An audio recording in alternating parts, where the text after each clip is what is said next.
blogger.com সাইটের বা ব্লগারের যত সাইট আছে সেসব সাইটের সেটিংস কীভাবে ঠিক করবেন, যেটা এসইওর জন্য খুবই প্রয়োজন। এসইও থেকে ভিজিটর আনার জন্য এই ব্লগার সেটিংয়ের কাজ সঠিকভাবে না করলেই নয়। তো যদি আপনারা এই সেটিংসের কাজগুলো সঠিকভাবে না করেন তাহলে আপনার সাইটে ভিজিটর আসবে না, এটাই স্বাভাবিক, এবং আপনার এসইওর মধ্যে কোনোদিনই র্যাঙ্কিং করবে না। কথা না বলে কাজ শুরু করে দিয়ে এখানে ক্লিক করবেন, ব্লগারে চলে আসবেন। তো সেটিংসে চলে যাবেন, কারণ যতই দিন যায় ততই ব্লগের বিভিন্ন পরিবর্তন আসতে থাকে। টাইটেল, এটা হচ্ছে টাইটেল। ব্লগ সেটিংয়ে আমি চলে আসছি। তো টাইটেলের মধ্যে সুন্দর করে ছোট্ট করে একটা টাইটেল দিয়ে দিবেন, যেমন আমি দিয়ে দিচ্ছি যেগুলো বেশি সার্চ করা হয় সেটা, গজলবিডি বাংলা গজল, লেটেস্ট ইসলামিক সং লিরিক গজলবিডি.com। তো এটা হচ্ছে আমার টাইটেল সাইটের। ডেসক্রিপশনে কোনো ভুল করবেন না, সঠিক ইংলিশ লিখবেন। দেখুন আমি লিখছি, আপনারা ডিসক্রিপশনটা এখানে অ্যাড করে নেবেন। ডিসক্রিপশনটা অবশ্যই আপনার এখানে 500 ওয়ার্ডের কম দিবেন, ঠিক আছে, অর্ধাবর্ধি।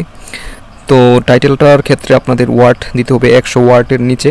তো এভাবেই টাইটেল এবং ডিসক্রিপশনের কাজ শেষ করবেন। তারপর আপনার ব্লগ ল্যাঙ্গুয়েজ ইংলিশই থাকুক।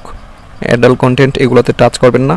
আপনার সাইটে যদি 18+ কন্টেন্ট থাকে তাহলে এগুলোতে টিকমার্ক করে দিবেন, এছাড়া এগুলোতে ধরার দরকার নাই। প্রপার্টি আইডি এগুলোতেও টাচ করবেন না। ফেভিকন যেগুলো, ফেভিকনটা চেঞ্জ করতে পারেন।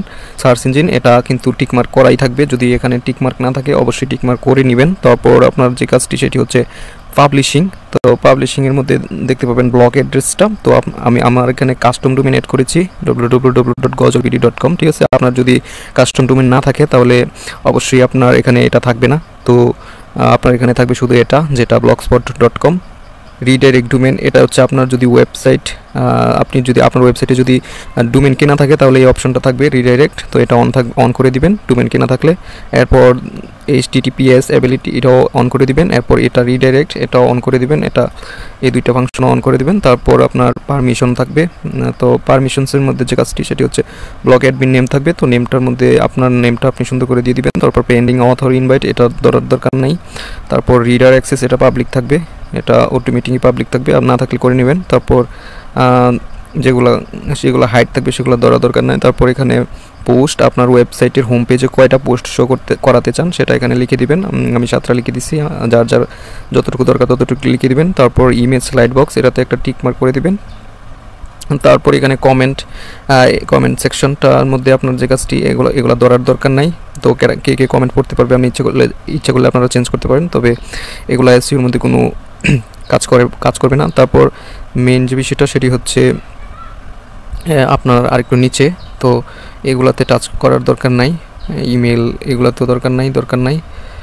এরপর এখানে টাইম ফরম্যাটিং যদি অন্য দেশ থাকে তাহলে অন্য দেশ, আপনি যদি বাংলা কন্টেন্ট লিখে থাকেন তাহলে বাংলাদেশের টাইম দিয়ে দিবেন, ঠিক আছে। টাইম জোনের থেকে বাংলাদেশ বের করে তারপর আপনারা ঢাকা বাংলাদেশের টাইম জোনটা দিবেন। তো ডেট দরকার নাই। আপনাদের আসল কাজটা নিচে আছে, এই যে এখানে হচ্ছে মেইন কাজ, এসইওর জন্য এটা খুবই প্রভাব ফেলবে। তো এটা হচ্ছে মেটা টেক্সের মধ্যে আপনারা যে কাজটি করবেন, ইনেবল সার্চ ডেসক্রিপশনে এখানে একটা টিক মার্ক রাখবেন। টিক মার্ক রাখার পর সার্চ ডেসক্রিপশনের মধ্যে আপনারা 150 কিওয়ার্ডের মধ্যে সুন্দর একটা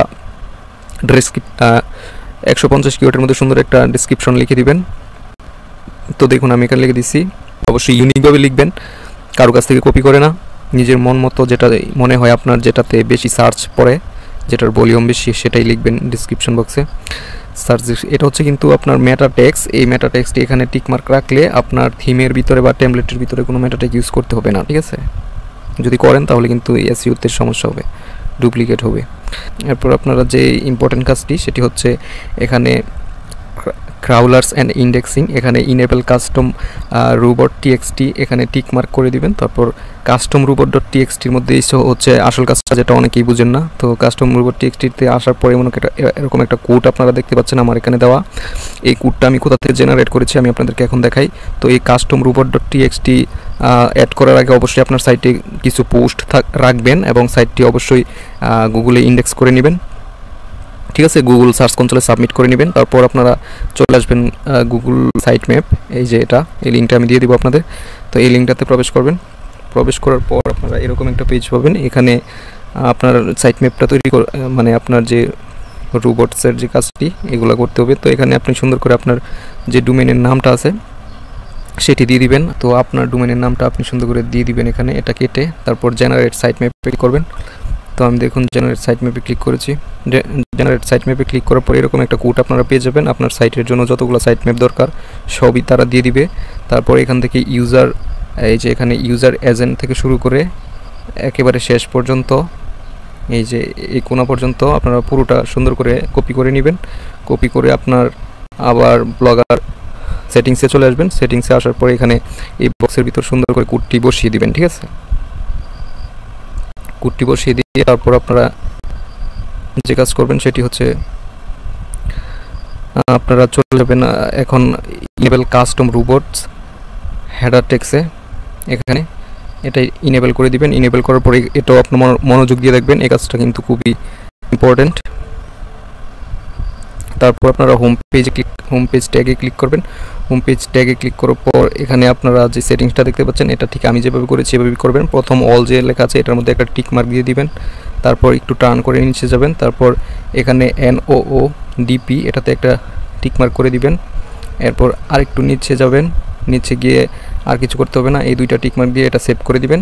সেভ করার পর আপনার হচ্ছে RCBAN সার্চ পেজ ট্যাগ এটাতে ক্লিক করবেন। ক্লিক করার পর প্রথমে আপনারা নো ইন্ডেক্সে একটা টিক মার্ক করে দিবেন। তারপর একটু নিচে যাবেন। নিচে যাওয়ার পর এখানে আবার NOODP এটাতে একটা টিক মার্ক করে দিবেন। এই দুইটা টিক মার্ক করা হয়ে গেলে এটা সেভ করে দিবেন। সেভ করার পর আরেকটা মেইন কাজ যেটা সেটা হচ্ছে post and page tags. Post and page ট্যাগসে আসবেন। এরপর প্রথমটা অল যেটা এটাতে একটা টিক মার্ক করে দিবেন। এরপর নিচে যাবেন। নিচে গিয়ে NOODP এটাতে একটা টিক মার্ক করে দিবেন। টিক মার্ক করে দিয়ে আর কিছু করতে হবে না, সেভ করে দিবেন। এটাও এই তিনটা ফাংশন সেভ করা হচ্ছে আপনার সাইটের মেইন কাজ সার্চ কনসোলের জন্য। এই তিনটা জিনিসই খুব গুরুত্বপূর্ণ। তারপর আপনারা আর কোনো কাজ নেই।